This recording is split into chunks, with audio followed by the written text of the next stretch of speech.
Yo,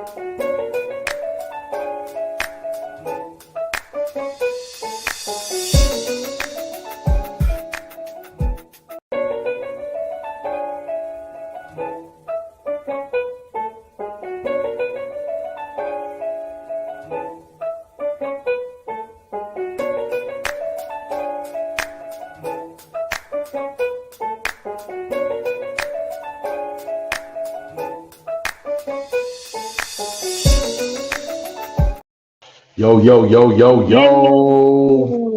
What is up, everybody out there hey, in the everybody. What is that? What world? is that that's up there? I don't know why that's up Something's there. out there? I don't know how to take it off. Oh, live viewers, comments are going to show up here. This is great. I This don't is know why that. fantastic. Oh, okay, it went away. Okay. Yeah. Hey, Good to know. everybody. It's good to know where your comments are going to come up. Right, absolutely. Ooh, we're excited. We're excited.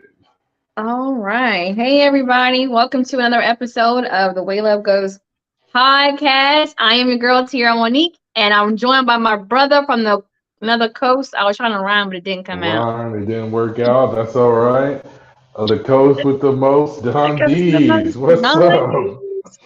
What's up, Hey everybody? everybody. Welcome, Dude, it welcome, is welcome back. cold where I'm at. It's It's cold here whoa. too. Yeah, Yeah. y'all are like flowing over. It's coming over to the way. It's supposed to be starting to warm up now in Cali, but Yeah. Yeah, it's cold here. I think today was in the 40s again. Yesterday was in the yeah, 30s. Something like that. I don't know. It's just yeah, cold. It's just cold. probably 60s over here. That's cold for us. Yeah, it's ear muffin and gloves and what are those jackets they used to call back in the day? The Start with a parkas. D. No, the D start with a D. Oh, down the goose down. Yes, it's that kind of Yes. weather. It's Yes. that kind of weather. So, The goose but yeah, down. but hope y'all are not as cold as we are. I mean, you're in California and you're cold, which sometimes Yeah. I never comprehend because I'm always thinking, oh, it's warm, but it's not like Florida, where Florida is mostly warm all the time. They may have Yeah. some frigid mornings, but it automatically goes back to warm. It So burns off. California Yeah. is different. Oh, it's just so Yeah, man. weird. We got the coast, so like sometimes it's coming up off the water Right, and it still gets a little breezy. So right. we got that breeze popping every Yeah. once in a while. Uh-huh. Yep. So what's been going on with you this week? Yo, this week it's just been busy. I started my taxes as I try to get them things done early Yeah. because I hate it. I hate paperwork of any kind. And Yeah. so taxes, I hate them. I usually try to pay somebody to do it because I don't want to think about it. But I have to save those funds. I need as much of that refund as I can get. I know that's right. Yeah, so yeah, I'm wading through that right now along with everything. But one cool thing that I'm doing is I was like, man, I'm about to step it up on my internet game. And so I wanted to actually get some training. And Mm-hmm. so I joined this it's this thing called Video Ranking Academy. It's like an academy or it's like a full-on training that you pay for to teach you Mm-hmm. how to be more proficient with your business plan and your approach to doing social media and YouTube and all that kind of stuff. So Okay. we finna see if it works, if the money's worth it, or if I'm gonna have to be like, you know what, bro, don't do it. So we finna see. But it's actually been working pretty well, on Mm-hmm. some stuff. So I haven't really had time to dip into it because I've been working on them taxes and all that stuff. But Yeah. yeah, yeah, yeah, yeah. So how about Okay. you? What's been Okay. going down with you? Just another week. That's about it. That's about it. Oh my. I think Nothing I don't for special. some reason today it feels like Fuzzy Friday, if that's even a thing. Mm, Like I just been in a it could fuzz, be. like a fuzzy, foggy Friday. I'm just like, oh. I'm just done with it. I don't know what it is. I'm just Like, like, let me hurry up and get to the weekend. Let's go. I know. I'm like, but I'm glad the work week is over. But yeah, but my son is doing two praise reports. My son is doing so much better. We went to the doctor this Yes. week and he was cleared. Everything is going well. They don't hear any wheezing, so that was good. And my stepfather, my sister's father, he's doing well. They moved him to a regular room, I guess you can call, Oh yeah, which is that's good. weird to call a hospital room a regular room. I mean, it's like Yeah, yeah. he's still in the hospital, but he's not in ICU anymore, so that's great. That's And good. so he's just getting progressing one day at a time, moment to moment. So we're just very hopeful for that. But other than that, I'm just happy to be alive. It's February, so happy Black History Month, everybody. Happy Black History Month. I Say it had, you know what, loud. funny, you know what's funny? There's a video, I guess it's pretty old now, but Uh-huh. it's like this South African woman, is a white lady. She's like just finished her jog and she's like talking about how many miles she did. And this man is like, move out the way, B, it's Black History Month. It's funny, man. It's really funny, but what's even funnier is my like the responses I get because I put on there. I was Uh-huh. like, no, I do not approve this message, but Happy Black History Month. And the amount of people that are like, calm down, it's just a joke. Somebody called me a Karen. I was like, bro, I'm just saying we could be kind, even though it's Black History Month. We don't have to So be jerks we to could be be kind. kind. It's all good. Right. But I just thought that was interesting how people was like, dude, do not laugh with us and Right. talk about morals. We're just gonna be like this. I was like, dude, it's cool. I get it. It's funny, but Mhm. let's be kind. Yeah. Yeah. Yeah. Even if Yeah. he still would have screamed out his Black History Month as he walked by, that still would have been cool. But he had to say, move, B. I was like, dang. Oh, like ludicrous. Yeah. Get out the Get way. out the Get out way. the Get way. out the way. Yeah, exactly. Exactly. Even if he would have had the song going on, that would have been funnier. I know, right? He just started playing Yeah. it. That Because he would have was been just a funny. mean dude. He was just grumpy. That would have been funny. Yeah. Yeah, yeah. So, well, because it's Black History, today's topic is very fitting. We're talking about Mm-hmm. love outside the box, interracial relationships, and because it's Black History Month, this really goes in because um, I think it's been like 55 years ago, maybe. Mm-hmm. July 12th, 1967, a court went ahead and decided that a unanimous vote that it was against the law, basically, to sum it up without being legalistic. It's against the law to tell people who they can't marry based on their race. Um, so that was very, very, very, very, very important at that time. And now, 55 years fast forward, here we are in the land of interracial couples. Everything you see is interracial, especially like with the media really trying to push Black culture into every product you see nowadays. Oh yeah. And because of that, you won't just see a Black couple, you'll see a Black person, a white person, or a Black person, an Asian person, or whatever the mix is that they choose to do. So today we're going to be talking about, love outside the box, interracial relationships.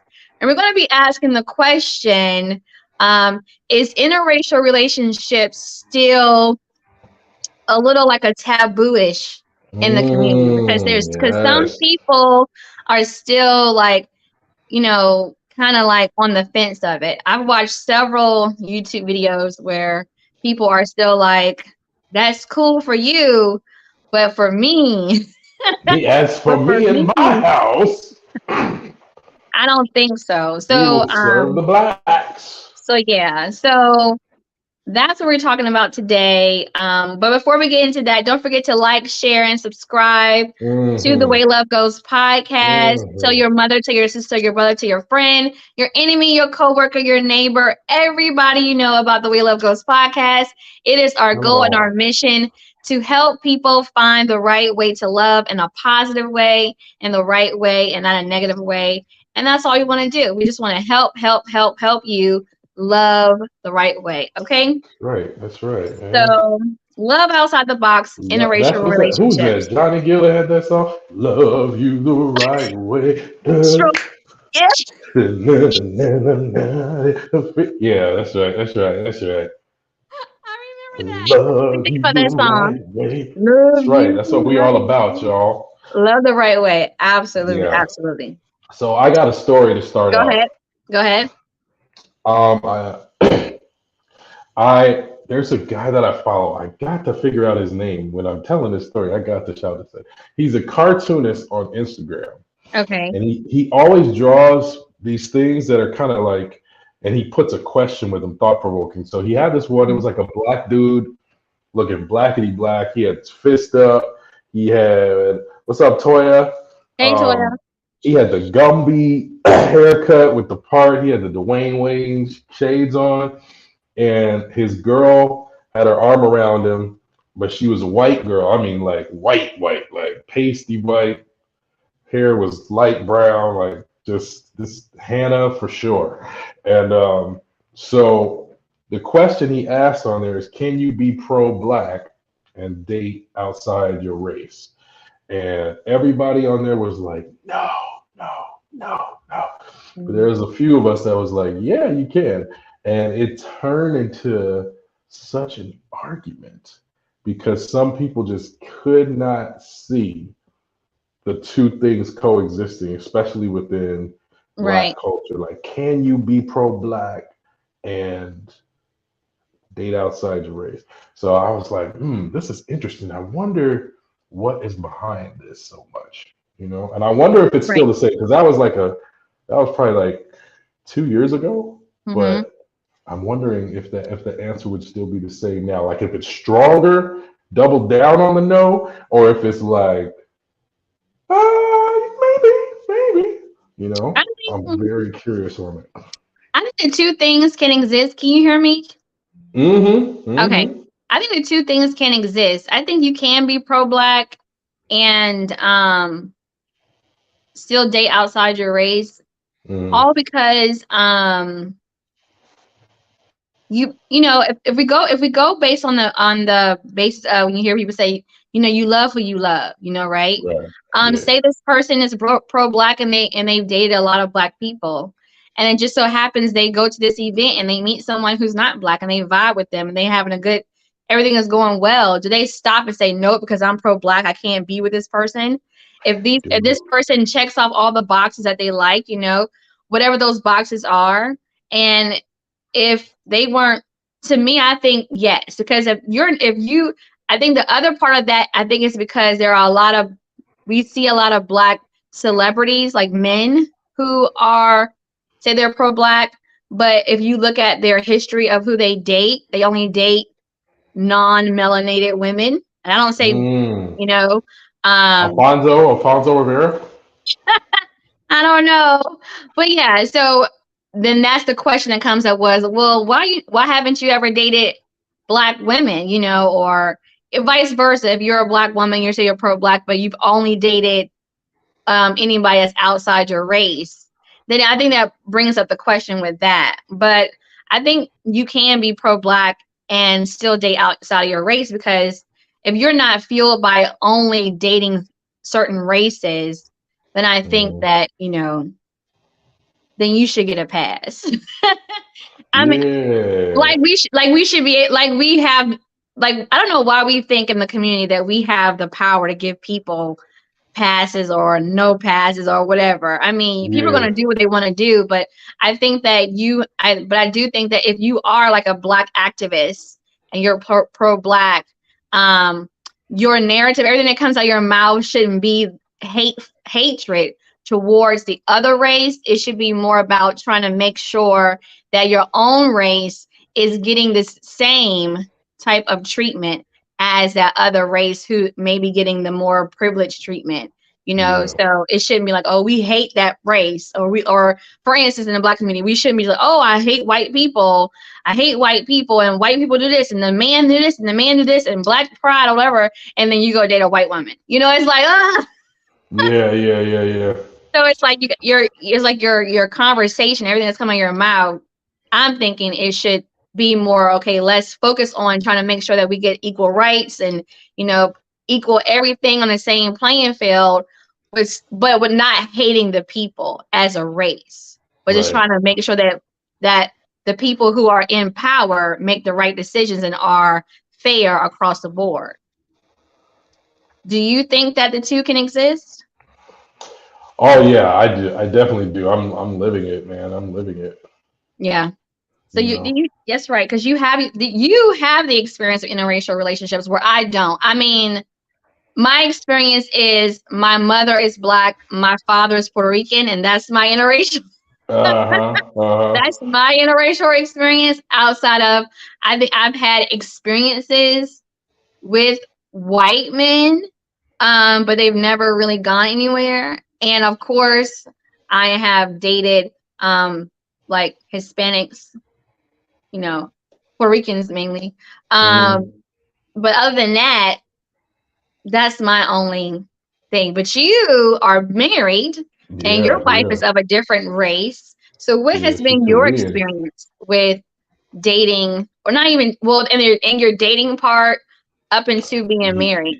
Yeah, so the dating parts, I've actually had more non-black girlfriends than black girlfriends, just Mm-hmm. all the way through. And I was asking myself, I was like, man, why is that? I think I like, I didn't have no preference growing up. Like I just like whoever. But I found out one of the reasons was um, just the environments I was in, there was Mm-hmm. not a lot of black girls. Like when I was in elementary school, that's when I was around the most, just like heavy concentration of black people. Right. And but I wasn't trying to date then. I mean, I had one girlfriend in the eighth grade. That was like it. But and she was black. So Mm-hmm. there's for all anybody checking it off or whatever. But by the time I had got to like high school and college, there was Mm-hmm. not a lot of black girls. The high school I went to was like up in the mountains. It was like a Mm-hmm. boarding academy place, so it was like no.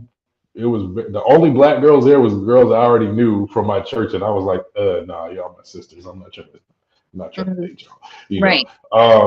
But by the time I got to my wife, that was an interesting experience because my wife is Korean and I lived in Korea. So Korean was the dominant thing that was there. Mm-hmm. So looking at how it kind of plays out here in America, you're the you're I don't know. It's kind of like different than Korea because they have a I don't know if I would call it they might have a racism, but it's like it's a different quality. It's like a Mm-hmm. different level. Like it's more like ignorance in the non-negative sense. It's more ignorance like we just really don't know nothing about you because we don't really be dealing with y'all like that. So Right. but in turn, so we definitely had all kinds of people staring at us all the time and like trying to check us out and see what was going on. But it was more curious than um, like, ugh, disgusting. How dare you like be that Right. way? Mm-hmm. And with my wife's family, they were actually pretty chill all the way from when I first met them. And we're going to talk about an article in here Yeah. that sort of deals with the issue of code switching. I did not have to really do that in Korea Mm-hmm. because the whole thing of English and American culture was its own thing in the first place. Right. And so they did, I mean, I guess they kind of might have known the difference between white and black Mm-hmm. culture and how you act. But for them, it was more like, well, shoot, we're just trying to figure out what you're saying, like, period, because we don't Right. need to be like that with English. But the first time I met my wife's father, dude, thank goodness I was wearing a suit because we had just come from church. But Uh, other than that, he probably would have had a heart attack because I had like my little scruffy beard like this. I had uh, corn, like some X to the Z exhibit cornrows in my right, hair. And yeah, I was just, other than the suit, I was looking real hood. right, So, I kind of felt bad for us. Like, dang, man, I feel like I should be more presentable just as just a respect thing. But she was right, cool. She was cool. She's like, Dad, this is the guy I've been telling you about. He was like, oh, hey, what's up, guy? You know. right, right, So it right. was good, man. So Okay. it wasn't too difficult, honestly. Honestly, it Mhm. wasn't too bad. I have had friends who had the same situation, and they had some rough times. They had like brothers, the girls' brothers was like grilling them with Mhm. questions and all kinds of stuff like that. But for me, God bless me, man. It was real chill. It was real easy. Her dad, my wife's father spoke English already. He was like an English translator, so we Mhm. didn't even have really the language barrier stuff. Right. So I had it easy compared. You Okay. know. All right. Hmm. So here are the facts, y'all. So here, because we're gonna get, I'm gonna ask you some more questions regarding that too. So here are the facts. So Loving versus Virginia, like I touched on a little bit, 1967, there was a unanimous U.S. Supreme Court decision that ruled that Black people and white people, or basically just you could not discriminate, you could not arrest anybody for being married because the backstory was this that Mildred and Richard Mildred and Richard, they went and got married, came back home to Virginia, and as soon as they came back home, they went to DC and got married. When they came back home, they got arrested. Okay, so their name is Richard and Mildred Loving, and they were told that they could be released from jail if they were to move outside of Virginia for 25 years, right? So they went and moved to Maryland, and they suffered a lot out there because they lived in the country. They lived in the country parts of Virginia where they didn't have to worry about anything. Um, and then not until one of their children got hit by a car did she reach Whoa. out and reach out to then Senator. Gosh, why I just left me? I'm about to say Franklin, but it's not Franklin. Uh, Roosevelt. Roosevelt. Roosevelt? Yeah, before he was president, um, she reached out to him, and was it Roosevelt? Why am I getting my facts wrong right now? Who was the one that was assassinated? Oh, Kennedy. Kennedy? Kennedy. Why was I thinking Roosevelt? Kennedy. He was Senator Kennedy at the time, and she reached out to him, and then he reached out to a lawyer. Last name was Cohen, and they got the ball rolling, and that's why now, from April 10th to July 1967, they went through the trial and went through the court, and they got it overturned. So, Good because of their grief. sacrifice, we now can all marry Marry who whoever we we want. want, no matter what. But That's there is still some pushback in different cultures and different, communities and families. So, some statistics here, I found that about 17% of new marriages are interracial couples as of 2022. And mm, that is 11 million couples. So you may think 17% is small, but 11 million couples out here are loving each other no matter what outside their race. And I know you had some statistics as well, right? oh yeah. It was really interesting, man. Like, apparently, and this number is these numbers are huge. So overall, in the Mm-hmm. United States, this is from 2022 was the most recent one that they had. Um, the approval rating for interracial marriages in the United States right now is 94%. 94%. And that's like across the board. So when they split it up by age, 98% of 18 to 29-year-olds, 97% of 30 to 49-year-olds, and 91% of 50 plus year olds. I was like, what? That one was the one that really got me. Because I thought, the older people, they're the racists. So they really not gonna like it. But they were in the 90s. It's low 90s, but it's still in the 90s, you know. Right. Then race wise, 96% non-white Americans. Yeah, let's do it. 93% of white Americans Mm-hmm. also approved it. And then from the, you split across the country, 94% in the East Coast. I would have thought that would have been the most racist, but actually not. 93% in the Midwest and in the South. Well, yeah, I guess the South is probably, Yeah. South would be the most Yeah. racist. Yeah. But even in the South, it's still 93%. And then the West Coast is 97%. So, Right. they were all about that. The two factors that seem to be contributing to like this increase in is one, America is increasingly diverse. As a matter of fact, they're kind of projecting that the population will be majority minority groups Right. by 2045. Like that's coming up. That's not too far off. That's not too far away. That's too far away, man. That's like 20 years, Yeah. 25, 22 years, something like Mm-hmm. that. Yeah. It should be there. So we may live to see that, y'all. Who Right. knows? Mm-hmm. And then the second one, younger Americans are more educated than ever. And so it seems that couples that are like a higher rate of interracial marriage happens Right. among people that are more educated, and that seems to be like the outcome of the studies and how they're going now. So I'm like, Right.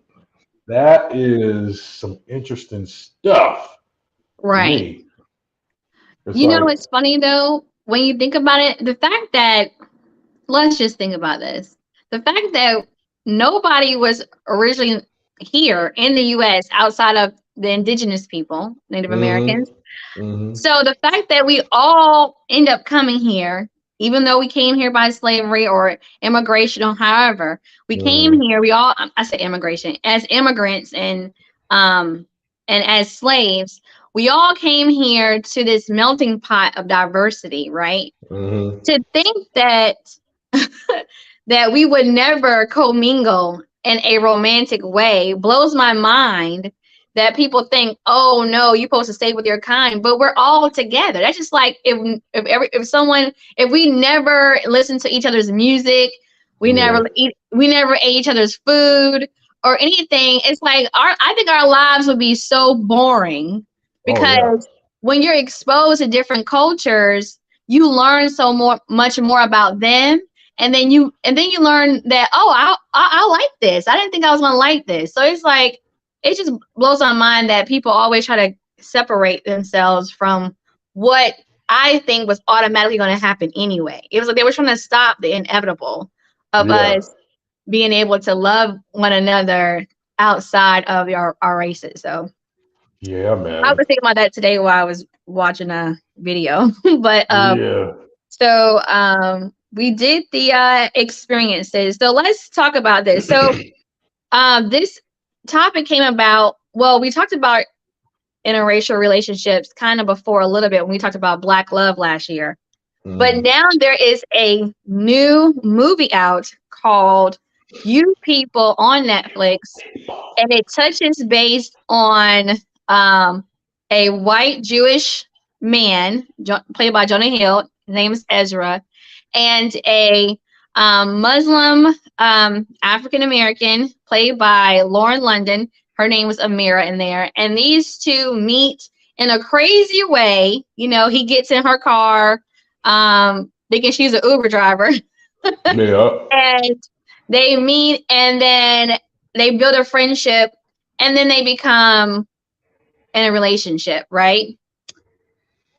Then, Yep. Yep.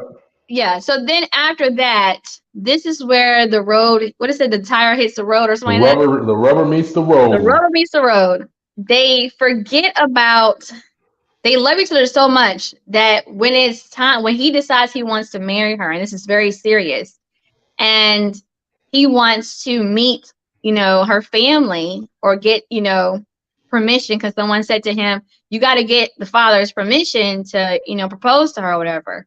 So Yeah. it's like this when reality sets in, that, oh, we were in this bubble of love, and now we have to try to mix our cultures and our we got to get our parents and our to like each other. So my question to you is, so since you have more experience than I do, Mhm. did you have a problem or was it difficult when it came to embracing the differences in your culture and your religion? Like, I don't like, did your wife have come from a different religion than what you already had, or just like trying to embrace each other's culture? Was it difficult? Yeah. So when you said this, I just realized I didn't even ask my parents-in-law before I asked my wife to marry me. I was like, oh, I didn't even think about that. And I remember, and I do remember her brother was kind of mad about that, you know. And it never occurred to me. I was like, dang, I didn't even think about that. Like, Mm-hmm. obviously, you should do, especially in a culture like Asian culture where the parents are really honored. Like, dude, I definitely should have went that route first. I don't know what I was thinking. The Lord he just saved me from all kinds of stupidness. So the thing that came up in the culture, my wife was real open to everything, except there was one thing that she really didn't understand, which was the jump in the broom. So I had Oh, said in our when we were going to do our ceremony, I was like, oh yeah, let's just do it how we, however you plan. And I was mm-hmm. telling her, I was like, the only thing that I wanted to add was um, this tradition of jumping the broom. And because she couldn't get it, she didn't understand. She was like, no, no, no, Right. no, no, no, no, no. So we didn't do it. And, Like, no, I no, no, wasn't no, no, trying to no, make a no. big fuss about it or Right. anything like that. So I never said it. But what was crazy is like about 5 years after we were married, Mm-hmm. just one day she comes up to me and she was like, I'm really sorry. And I was like, what are you talking about? And she's like, that I just shut the broom thing out.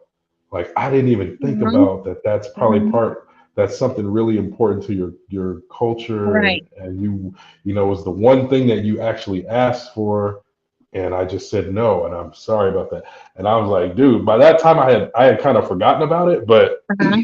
then when she said that, I'm like, yeah, dude, I actually probably should have like fought a little better for that, Uh-huh. because it means more than just, all right, I just want, we're just going to go along with your preferences. This is like actually something more than just a preference, Right. is actually part of culture, that kind of thing. So um, that was really the only thing. Everything else, it was really, it kind of happened naturally because I had lived in Korea for a while. So I was Uh-huh. already kind of understanding Korean culture.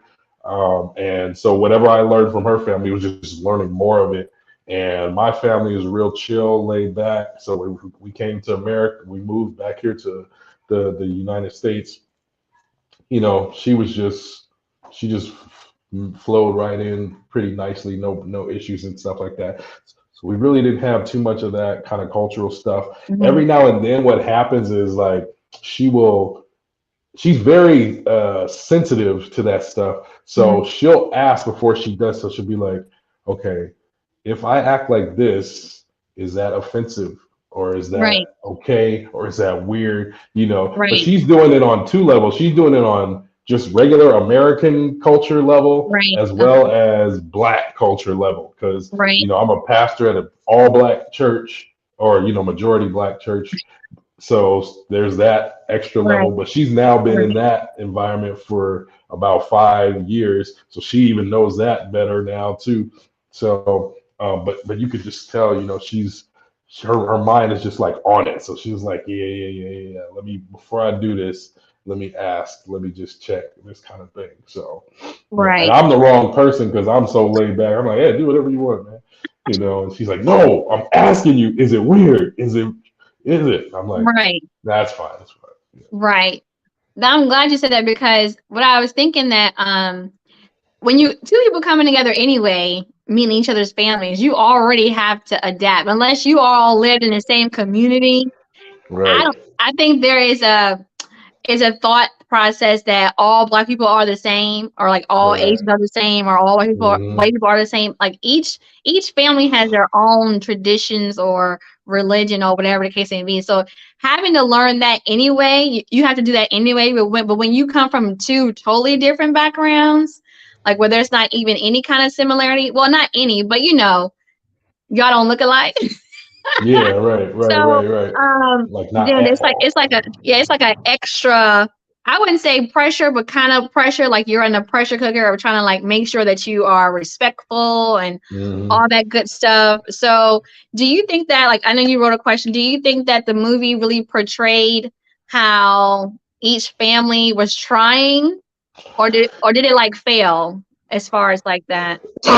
Well, yeah, I was looking at it, and I know it's like the purpose of these kind of movies. It's got the entertainment, but it's also trying to be social commentary on what's Right. really happening. And I Mm-hmm. thought they did a good job of trying to hit some of those um, things in society that's just been building up. I think the biggest one for me, spoiler alert if y'all haven't watched the film, Right. well, I won't say everything about it, but the confrontation. So, like, as they got closer to the wedding, then the tension was like between his mom and the girl, and between her dad and the guy, like Yeah. between the dad and the guy Uh-huh. and the mom and the girl. And so the conflict as they're coming to they had like a recital dinner or rehearsal dinner, and that's sort of like when these conflicts sort of came to head, everything that had been building up. And I thought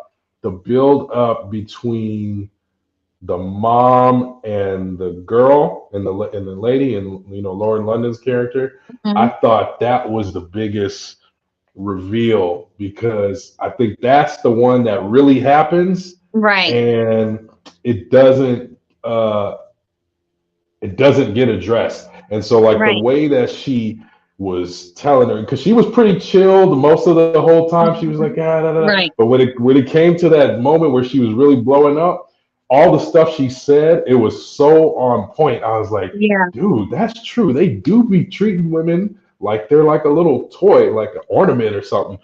Right. you know. And then the fact when she got to the tears, like the whole thing about white woman's tears, and Right. that And she whole started that crying. yeah, and she was like, and she did not let up. She was not. Right. She did not like calm. She was like, dude, this is what I think about your crying. Right. This is why you're crying. It has been an issue, and here's how crying Right. makes us feel as well. So I thought that confrontation really hit the points on the head, because Right. that's it dealt with the whole idea of life has kind of been the dominant experience of the white culture, and Yeah. everything is sort of based against that. So Yeah. if it's not validated in relation to the white culture, Mm-hmm. then that's what we're fighting against. Like, we are Right. valid apart from the white culture, just on our own existence. We're Right. valid. It's not in relation to this. Our whole experience by itself, without any other context, or any other reference, is valid. Right. So I thought that was really good, how that confrontation did it in the movie, because I feel like it was natural. Like, no, she Right. just was trying to deal with it, deal with it, deal with it, and then it just blew up to, yeah, man, this is what we be dealing with all the time. Right. Because she just automatic. I think sometimes with, and I mean, to be honest, is it to me? I think sometimes this is a real big issue with the Black and the white community, is that Hmm. um when you don't ever, because what I saw in the movies, when you don't ever commingle or mingle with other races outside of your own, when your Hmm. child does come home with someone of the opposite race, it's like now you are ignorant to everything about them because you don't know anything about their culture, only what you Hmm. saw on TV. So you Yeah. try to think, okay, what did I see about them? What did I see about them? As if we are all the same people. Like we are a monolith, like we're all the same people and we're gonna say and do the same thing. So like she was just, the Magic Johnson thing, the whole thing with the hair, it was like she was just saying all these things that were just basically huge stereotypes And I was watching when we're doing the research on this, I was Mm-hmm. watching a podcast or a YouTube channel called Slice and Rice. And Mm. it's a black guy, and I think she's Asian, and he's Slice and she's Rice. And I know that sounds so racist. Super racist. But that's what they named their channel. Okay. I didn't Yeah. name it. They named it Slice and Rice. But this is what he said. He said you never want to compromise yourself or who you are trying to impress, but you also want to be mindful and understand the background and the history of their culture. And I think Mm-hmm. sometimes when parents are meeting the other culture, they're not trying to understand. They're just trying to hurry up and let the other person know, okay, I'm okay with y'all dating. I mean, I accept y'all, but by doing that, they do it in the wrong way by saying like off Super the cuff awkward. things Yeah. instead of trying and just act like you're a human being. That's why this right here is a big example of how I don't see color is false. Because you do see color. Yeah. Because if you didn't see color, you wouldn't ask me about my hair, you know? You wouldn't ask if he had brought home a white girl, you wouldn't ask. Right. You Right. wouldn't Right. ask, Right. right? So don't ask about the hair. But it's so funny though, because even black people who are meeting other black people, if we have a question about the hair, we don't say anything. We just think Yeah. about it in our head. We go, okay, I'm gonna table that for another time when I'm real comfortable with the person, and then ask, oh, I like your hair. Where you get your hair done at? Because if I'm a person who doesn't wear a weave, and then I meet someone who does wear a weave, I'm gonna be like, Mm-hmm. oh, I'm thinking too. Is that your hair? Right. Right. I'm thinking that as a black person to another black person, but I'm not going to say it. I'm going to keep Listen, it to myself. I had to get mad educated on black women's hair because my mom, she never wore wigs. Only Right, person in my family that wore wigs was my mom's mom, right. and uh, it baffled me because I was a young child when I saw that. 'Cause the thing that used to kill me about, or that was like so confusing, was you got long hair already. Why? She used to, cause she would braid her hair and it was Mhm. long, like the braids was like Right. down here, Uh huh. and but she would wrap that up and she would put a wig over it, and I was like, what is going on here? I don't understand. It's like I would think you, if you're bald, okay, you may want to have hair, you got a wig, Right. but she had long, Right. nice hair. I don't know, maybe she didn't like the gray, I don't, whatever. So, so I know there's definitely those parts where it's Hmm. like, yeah, we're ignorant and we just got to figure out how to smoothly navigate Right. through that ignorance. Carol said versatility, bro. Absolutely. I know if I would actually invest in a really, really, really good wig, I would be rocking it today. Like if it looked Mm, really good on me, I just haven't found one that looks good hmm. on me where I don't look like crazy.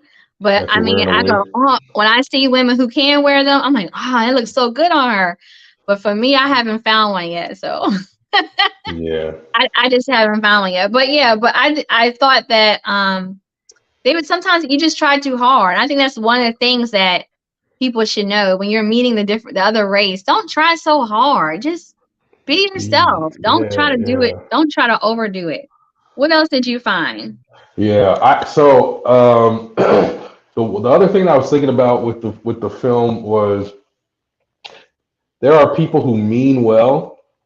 And Mm-hmm. so what we got to do is figure out the ways to educate, like navigate the speaking, speaking truthfully about your feelings and Right. educating the person. Because like for the mom in the film, I feel like she was just in her own head and she was just thinking about herself. Mhm. But I do feel like her heart was Right. actually genuine. Like I think Hmm. her biases and all those kind of things were overtaken because it was just so strong. It's just such a build up. But Yeah. I feel like at the core, she Hmm. really was trying to like identify with the girl. Right.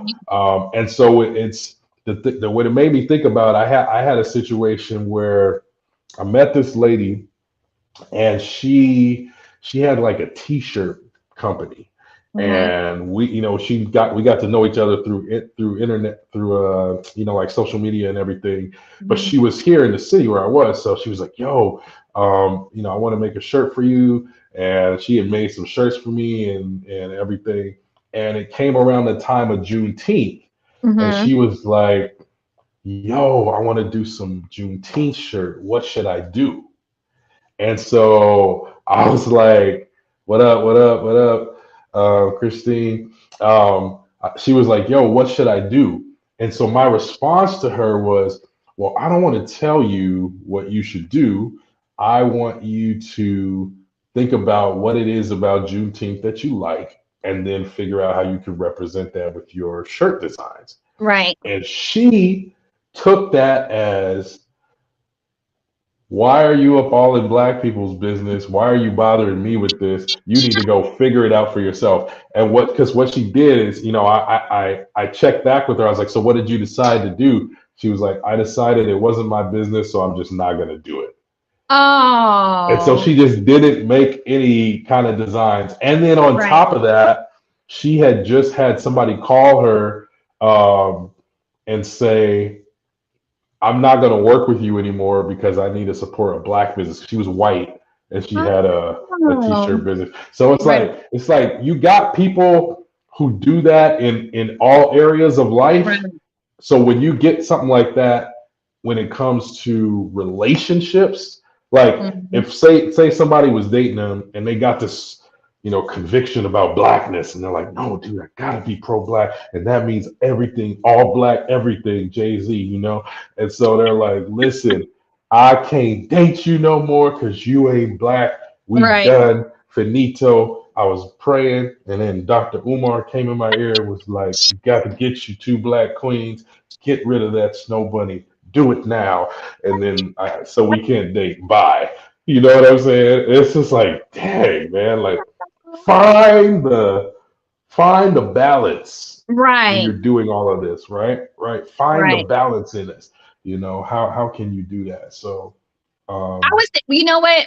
I'm glad you said that because when the whole thing was going on, like when we were shut down, and all this mhm. police brutality and all this stuff was happening, we kept seeing it so much on TV, and I was on dating apps, and I was like, okay, I gotta stop liking these white guys. Oh, I'm see? being so honest. I was like, okay, I don't think this is a good season right now for me to be on a date with a white guy. I mean, because that's how I felt at first. I was like, man, but then I was like, well, wait a minute. Mm-hmm. If I meet somebody who I really like, I should not allow what's going out there in the world to stop me from picking who I want to pick. So, Yeah. but you do start thinking that as a black person, you will think that, like, oh my, am I less of a black person if I date outside my race? And how, Yeah. because you're always thinking about how it's going to look on the optics. And just like this movie, I think that if their family was more, I do think that his family was more supportive. I'm going to go ahead and say that. Oh yeah, I yeah, do for not sure. think that her family was as supportive. Oh, I don't think it was because he was white. I think it was because they automatically thought that they're not going to understand our struggle. They're not going to Yeah. understand us because of who they are, and because they're Jewish, and because what their Jewish ancestors or people in their community had said about us black people, and not just black people, us people who are Muslims because they were Muslim. Mm-hmm. Um, Mm-hmm. and then you started finding out all these things that they didn't even really do, which was so funny that, we can talk about this another time, how Mm-hmm. people who are like, so like, oh, I'm so this. And then you find out, but you don't really do this. Like, it's like, but you Yeah. eat bacon, but you're not supposed to be eating bacon. It's like, you don't really adhere to all these things that you say that you're so, about. Yes, yes, Um, yes. yeah, so I think that if the families are more supportive, it helps the two people who are together. It helps them not stress out so much about the differences. It Yeah. helps, it pushes them to want to understand each other more than to, like, because her even her friends that she won a bachelorette party with, they were like, so I was like, really, like, y'all, they were like everything they said was out of pocket. Like everything, every time that her future sister-in-law or future mother-in-law said, her whole tribe, I call it tribe, they all Yeah. had a whole problem with it. So I really think that has a lot to do with it too. So there was a Yeah. big question that happened in the movie that I thought about and you thought about too, and is, would you give up your love, the person that you're with, for your family? So spoiler alert, Ooh. stop right here. If you haven't seen the movie, you might want to stop it and come back. So in the movie, this is what happens, but this is not the final things. Like I say, this is the part of the movie that Yeah. happens. Because there was Part of so the journey. much drama and so much, butting of the heads on both sides, and they both felt like they just could not win because each family was doing the most The and most. and they weren't able to just focus on loving each other. They both decided, hey, it's not going to work out. However, I do think that she was more 10 toes down in that than he was. Hmm. I Hmm. think he was like ready just to have a conversation about what was going on, where she was like automatically, we're going to have to let She's this like, I go. can't do it. This is too much. So would you, if you were in a situation and it was so much going on, would you go, you know what? We're never going to be able to have a good marriage or a good relationship if our families are always at each other's throats. So let's go ahead and let bygones be bygones and separate and go about our business. Or would you stay and work it That would out be tough for me. and That say would be double tough for deuces, me. family?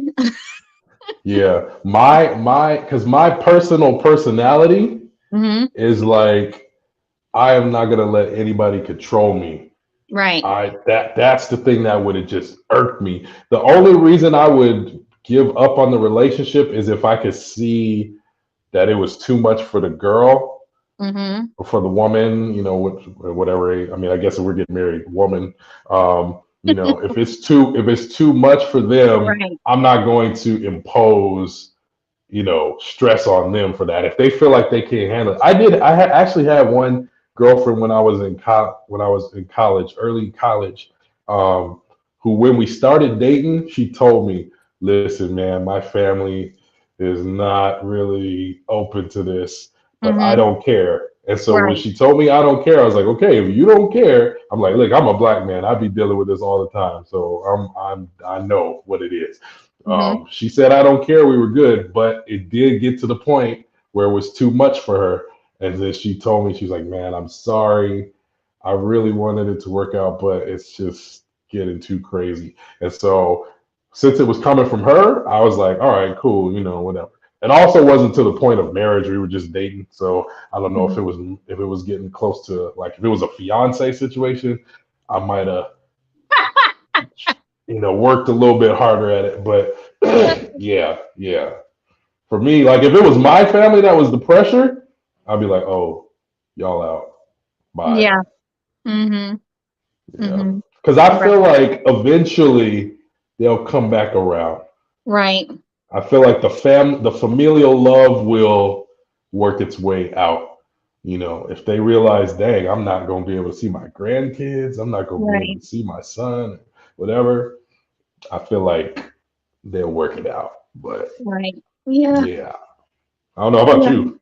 I mean, I would have been like Deuce's family because at the end of the day, I have to live my life. Now, unless this person is causing harm to me physically, or if I Mhm. meet someone and one of my family members catch them saying something, kind of racist behind my back, because some people do that. Now, there are people who they love the person, but deep down inside they are like very prejudiced or very racist to Yeah. everybody else. But it's like I choose not to be racist and prejudiced against you because I want you and you're gonna benefit my life for some reason. But I'm gonna be racist and to everybody else. If they bring that to my attention, then I'm like, okay, yeah, all right. But if they're not and they're just like stuck in their ways, because some people are just stuck in their culture, and people think, and we're gonna talk about this a little later when we do the video of the week, but Mhm. people are just stuck in like, okay, they want you to be with who they want you to be with, and they don't want you to be, anything else. Some in society way back when, like when Loving versus Virginia was happening, white people were thinking that if you marry someone who is black, you're gonna mess up our family tree. You're going to Mm, taint our race, which in all honesty, their ignorance is what tainted their race, their mm, hatred towards other people. And it's just like that is what tainted the race. That's why it's always this back and forth between black people and white people. But it's like, let people love who they're gonna love, at the end of the day. Because I'm gonna have to deal with whatever I have to deal with them. And if they're not causing any harm to me, then that's good. Because my thing is, nobody wants anybody to tell them they shouldn't be with somebody if there's nothing wrong with them. It's mm-hmm. like just because they're a different race, that means y'all have a problem. I don't have a problem. Yeah, we Y'all, good. right? Y'all have a problem that y'all are stuck with from centuries ago because some person, white or Asian or whoever did something to you back in the day, and you're thinking that all these people are the same. I'm gonna say this: my great grandfather, this is, he would tell me, and this wasn't even had to do with race. He said every time I would tell him he would about somebody, he would go, "Well, are they from Newport News or Hampton?" Uh, Those are the two cities, right? uh-huh. That he knew about where we were from here in Virginia, and I'll go, "Don't you mess around with the Newport News people?" It's like. Everybody got their own thing. Right. Yeah. Everybody has their own thing, but that's how it is though in different cultures. It's like, don't you mess around, with them Jews or, whatever like that because they don't like us. Mm, And it's like, no, you had that experience when you were dating or when whatever was going on with you, but it does not mean that I'm going to have that same experience.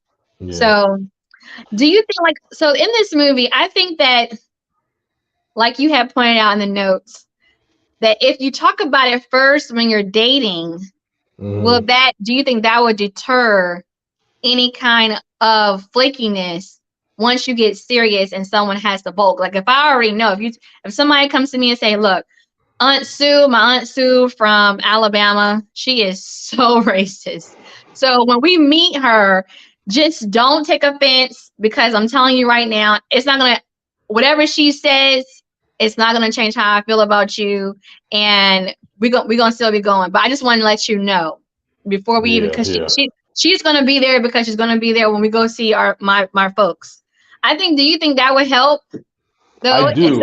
instead of being blindsided? Yeah, I do think it would help because if you know, for just like in general, like when you know going in, like how we were talking before about around the holidays, like, okay, you prep your significant other for meeting your family. Like, okay, I got Mhm. this aunt. She is always about drama. I got this Right, uncle. He just got divorced. Don't ask him nothing about da da da. Like you give the heads up so people know how to navigate the situation. right, right, Because if they get to the point where, oh yeah, my family's cool, everybody's good, and then you sitting and they go to the bathroom and you sit next to the racist aunt and she's like, wow, you don't have monkey paws at all. What?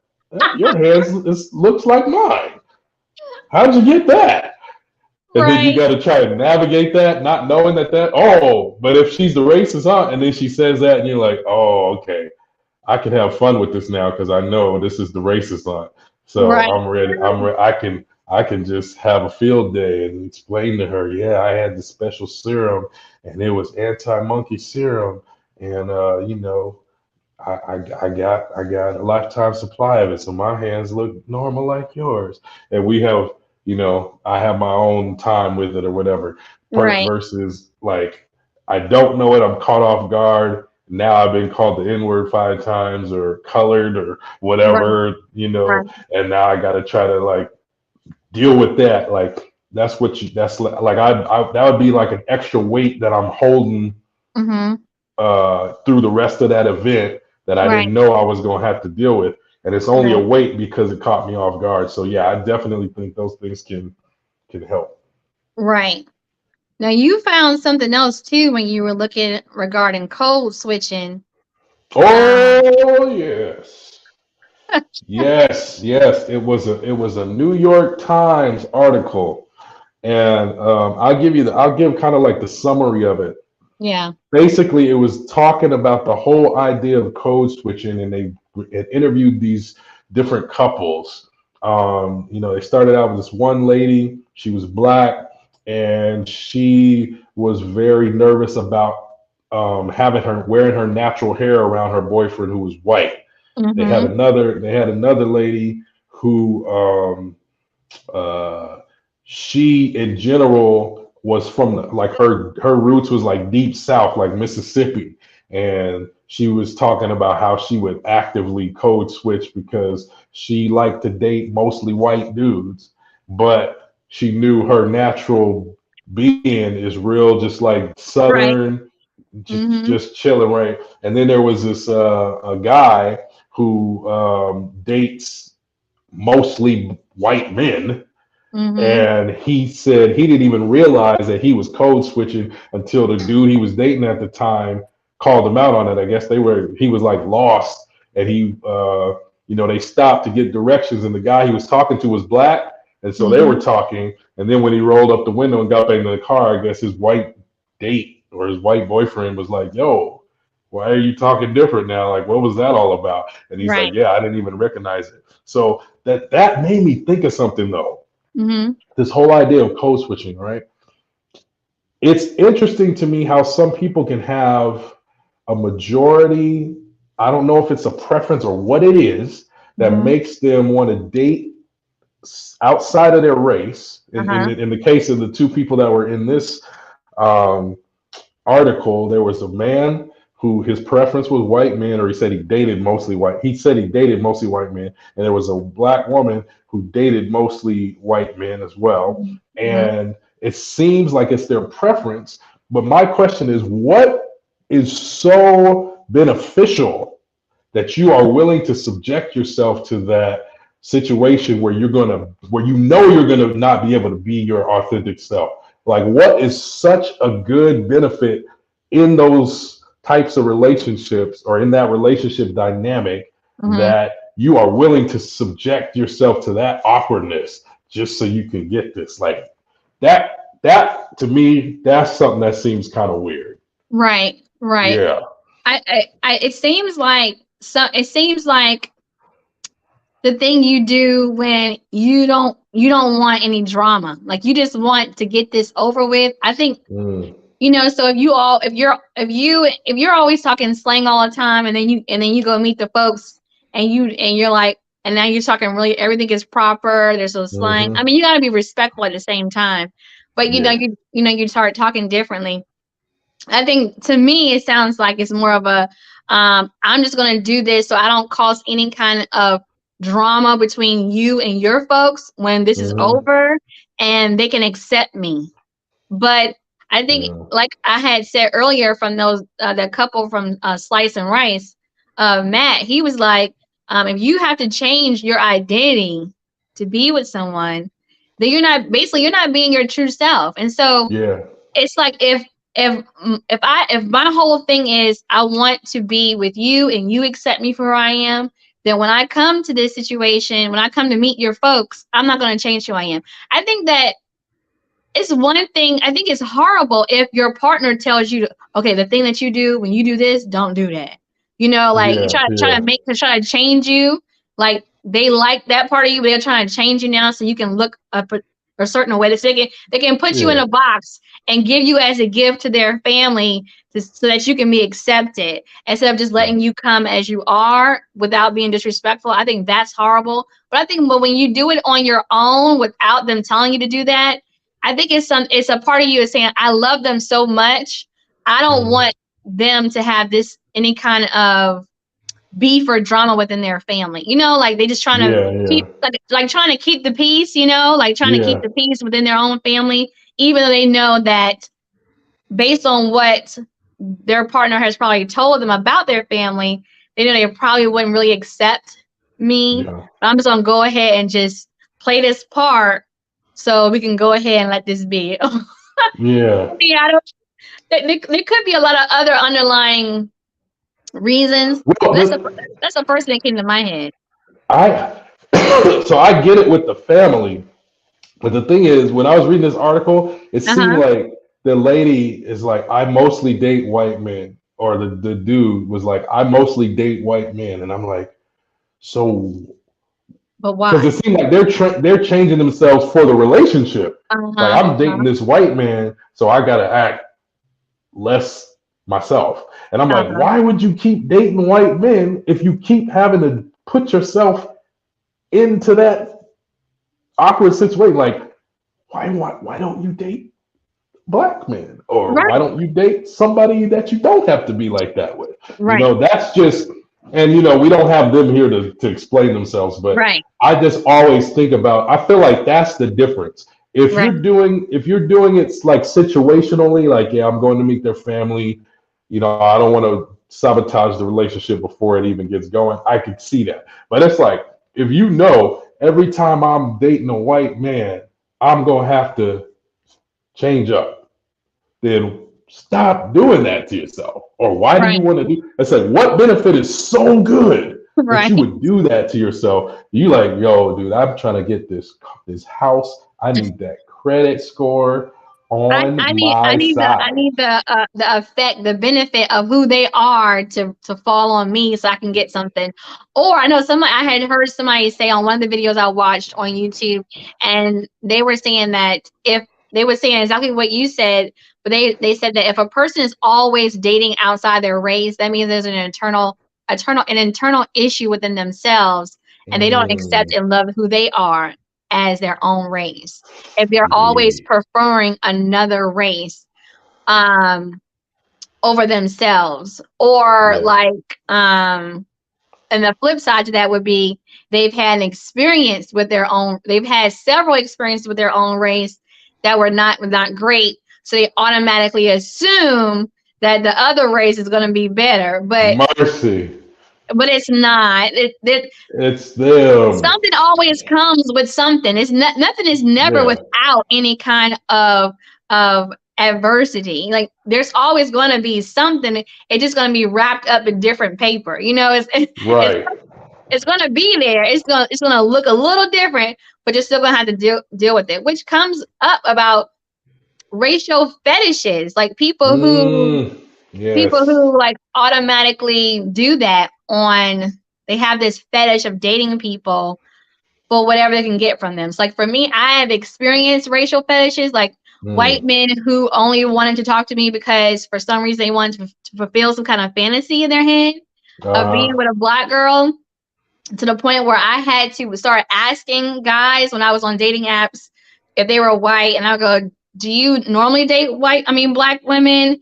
Do you Hmm. date like multiple different races? Are you looking for a fetish? Am I a fetish? Looking for a fantasy?" Um, Hmm. because people do that. They for some reason they tell themselves or they fantasize about what they see on the TV and in Yeah. movies. And they like, especially nowadays where butt is everything, BBLs and Oh yeah. the butt, whatever. So, oh, I want to have that experience, but you don't want to date the person, Yeah. you don't want to actually commit to them, but you want to have an experience with them. So, I mean, what do you think about racial fetishes? Like, are people, like what you were just saying, they're only dating outside the race and they won't date their own race because of whatever reason. Yeah. The racial fetishes thing to me, that's kind of it's kind of weird because every time I feel like something is weird, I always want to try to pinpoint what is like, okay, what is it about this thing that bothers me? And when Right. I think about the racial fetishes, the racial fetish approach, I'm Uh-huh. thinking the point is you are dehumanizing the person because Yeah, basically this is like, ooh, I that's got so a good. live blow up doll. Mm-hmm. If I was gonna get a blow up doll, I wanted to have these features, and Yeah. here it is. Yep. So, ooh, I never dated a black man before. Let me get me some chocolate, right? Right. Or you'll see like the TikToks where the lady is it's like a white lady and she's got these traps for black men, Mm-hmm. and everybody's like, bruh, like stop, because they Right. know those type of videos get traction because that's a real thing. There Right. are these white girls out here that's like, dude, I only date black men. I only Mm-hmm. get the chocolate. That's it. And you're like, yeah, but why though? But why But though? why though? But why? You just want it for the physical, aspects of it. You trying to make your dad mad, your grandpa, you're trying to rebel against the South rising again. Like, what is Right. it? You Right. know? Right. But it has nothing to do with the personality of that individual that you're supposed to be connecting with. It's Right. just you fulfilling some personal selfish desire. Exactly. So yeah, Exactly. that's what I hate about it. Exactly. All right. So you want to move on to the video of the week? Yeah, let's do it. All right, y'all. Here is the video of the week. Watching The Bachelorette, and I see finally they chose a black woman. They chose a black queen, and I'm thinking to myself, surely she's gonna pick a black king. I know nothing about Brian, like nothing about Brian. Never met the guy, but all I see is Rachel picked a guy who is seemingly white.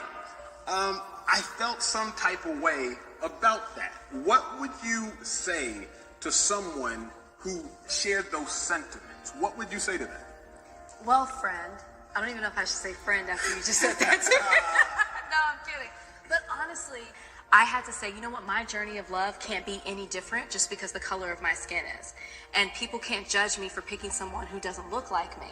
Like, I feel like they expect me to pick someone who looks just like me, but that's not fair. They should just want me to fall in love with whoever it is that I vibe with. Mm, That's good, right? that's good. That was good. So that was uh-oh. Is there feedback? Oh no, that's good. Okay. Um so that was Emmanuel Acho, Yeah, a football. He was a former football linebacker, and now he has a YouTube channel, and I think it's I forgot what it's called. I forgot what it's I'm sorry, I forgot what your YouTube channel was called. But you can just type his name in Emmanuel Acho, yeah, ACHO. And yeah. he He's a has a sports YouTube, analyst too yeah, and he talks on about Fox. Yeah. yeah, he's a sport. Yep, that's true. So he has a YouTube channel and talks about, well, he basically has these topics, and it's like to basically get people to start discussing things that they don't want to talk about, basically. Mm, And uh, and that was Rachel from The Bachelorette. I don't know if they're still together, that couple is still together or not, but she's the Bachelorette. And so for many people, when they watched The Bachelorette, they were kind of appalled that she would mm, pick a white man over a black guy because she was black. And it was the whole thing of, well, you're the first black woman on The Bachelorette. You know, you got to represent us. And, you know, this is bigger than your life. it's right. This is bigger than you. You got to do this for everybody, which I don't know why we think that way. I know why. I know we think that way because um, we have not been given the opportunities that our other vanilla brothers and sisters have been given. Hmm, And hmm. whenever we are given that opportunity, it's like, okay, then you got to do it right for us. That's like the whole thing, like with Barack Obama, he was the first black president. You got to do it right. And now, VP Kamala Harris, you got to do it right. So every time there's a pivotal landmark history thing anywhere with black people, it's like, you got to do it right. And so he was saying to her, I felt some type of way when you pick white guy and you didn't pick a black person. So what did you think about what he said and what she said about um you should be more supportive of me finding love instead of knocking who I choose to love. So here's the thing that black people are struggling with: the ability to be free. Right. They're struggling with it from both sides, from opposing cultures and races and our own people. And the whole time, because this is the difference between whites and blacks. White people Right. are free to do whatever they want. Right. Black people are not. We have to be intellectually uh, sturdy to recognize that here's the win for black people when the black person can do what they want and they're celebrated. Right. That's the win for the black people. is when we can recognize, hey, this is what they wanted to do, and they were allowed to do it. They weren't, nothing was imposed on them, nothing was forced on them. They were allowed to be free. That's our real win. Not when, all right, I've pleased you guys, so now I'm good. Or I did what all the producers told me I had to do, so now I'm good. When I'm actually allowed to do what I want to do, that's when the win actually happens. So for me, I totally feel her perspective where she was saying, I need to be able to have my journey of love to vibe with whoever I vibe with. Exactly. And I understand the guy's feeling, I chose feeling, but what I would have dug into more with him was you felt some type of way, but was part of your exploration of your feelings that you were happy for her, or were you just thinking about yourself? You know? There that you would have go. been the dig for me. That's a good one. Yeah. That's a good one. And I was like, yes, girl, yes, because that is what we do, though. I think that is what we do. We're like, oh, you have to be with the Black person, because especially now in the culture where we are really trying to make sure we push Black love. It doesn't mean that we think that other love is lower or even inferior to Black love. It's just that because in the media and movies and TV, they didn't push Black love in a positive way. It was always like the father wasn't in the home, the mom was always taking care of her kids by herself, or he was out on drugs or in jail. And so seeing two Black people who are doing their thing and loving each other and having a family, it's like we want to see that, So we're always cheering and hoping that when someone is Black and they're on a platform where it was always predominantly white, we want them, okay, now you have to push the Black love movement while you're on there, because if you don't, you're going to have a problem. So I think initially we do. I think a lot of people were just like Emmanuel, wanting her to pick somebody Black. I didn't watch The Bachelorette, but I did see her in a lot of interviews. But I think that we should be in a mindset of, oh, I'm so glad she found love, or I'm so glad she got somebody who, she really wanted to be with. Because here's my thing. Choosing Black does not mean that's right. Just because they're Black does not mean they're going to treat me the right way. They could be a jerk. They could be hateful. They could be abusive. They could be misogynistic and a narcissist and all that. Black does not always mean right. Just like white doesn't always mean right. We have to also change that mindset too, that white is not always right too. Even though they try to make it seem like that. Like once you go white, oh, you going up and you're going to go up and go up. But that's not always the case. And that should not even be the case in our mindsets. So I was with her that we should be celebrating love no matter what it looks like. I guess I'm going into my final thoughts now. We should be celebrating. Yeah, you're right. That's good. We should be celebrating love no matter what it looks like when it comes to races, because if someone has the ability to find love, and a positive, healthy love, then we should be happy for them. And we shouldn't be so focused on where there's not a lot of black men, out here nowadays. So, he shouldn't be with a white woman. Him being with a white woman does not mean he would have been with you. Right.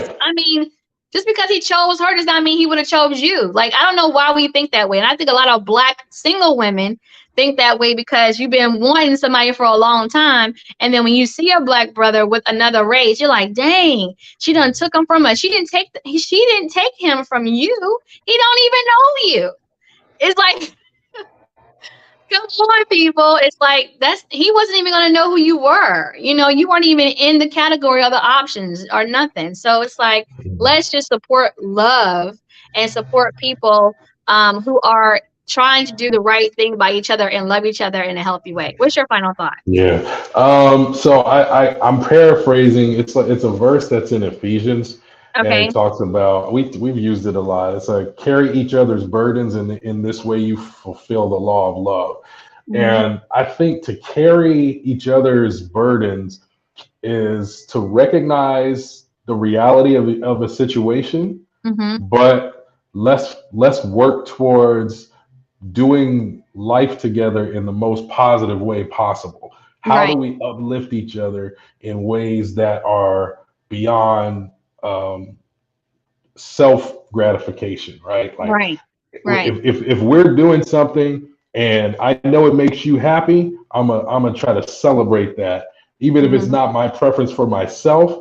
It is the Right. preference for you, and what I'm celebrating is you being able to do life as you want to do it. I recognize, it can feel painful. It can feel like a rejection when Right. it seems like we as a culture have been so rejected, and then when there's a Mm-hmm. chance to choose, the black guy doesn't get chosen. So it sounds like, oh man, that's.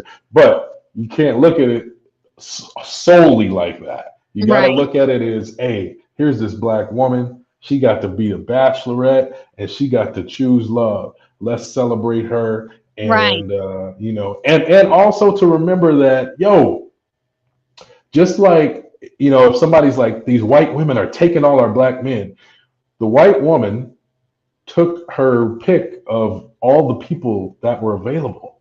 You too can do that. You have your pick of all the people that are available. Right. Black man, white man, Hispanic, Asian, whatever. You have Right. your pick as well. Like, use your agency, use your God-given freedom, Right. and explore love like that. So I would challenge us to stop, to focus less on the narrow-minded Right. negativity, and try to be more open-minded to all the positive possibilities that exist. Right. Right. Yeah. Exactly. Exactly. So our quote Yeah. of the day is from Mildred Loving. I think that marrying who you want is a right that no man should have anything to do with. It's a God-given right, I think. And that was Mhm. from there was a 1967 mini documentary or a news it wasn't an article, but it was a news what do you call it? Like a It wasn't feature or something. yeah, a news feature. Thank you. A Mhm. news feature that they had in 1967 on and they went and followed them while they were in the house and asked them questions, and she said that, and I thought that was really good, that no one should have a say so on who you choose to love or who you choose to Mhm. marry. If you want to marry somebody black, marry somebody black. If you want to marry somebody white, marry somebody white. It's you Asian, you Mexican, Hispanic, Puerto Rican, somebody from India, Switzerland, Australian, London, it doesn't matter. That is on you. And as long as Mhm. this person is being honest with you and treating you the right way, and it's a healthy relationship, and your motives are right. Remember, you got to check your Mhm. motives when you're choosing who you want to be with. Because if your motives are wrong, then the relationship is going to go awry. I think because that person is going to figure out that you weren't in it for them. You were in it Yep. for what it would look like for you. Like it. So there are people out here who do choose to marry, black people because what they think they'll probably feel help or be a part of the culture, or white people who marry white people because they feel like, oh, I'm going to rise up, or whatever stereotype you have in your head. You just have to check your motives and just love in a right way because we want to help Yes. you. Johnny So Gill came back. So yeah, so we thank you all for joining us today. This was an extended one of the Yeah. Way Love Goes podcast. Don't forget to like and subscribe. Join us every Friday, 2:30 p.m. Eastern Standard Time, 11:30 a.m. Pacific Standard Time. We should be here on Fridays. If we're not, we will let you know. We thank you so much Mhm. for the support. Thank you for supporting us. We really, really, really appreciate it. And don't forget to like everything and subscribe everything so that we can get in the algorithm of Oh love on yes. YouTube and everywhere else where you hear the podcast. So thank you so much, you guys. And that is the way love Love goes. goes. Bye. See you next time.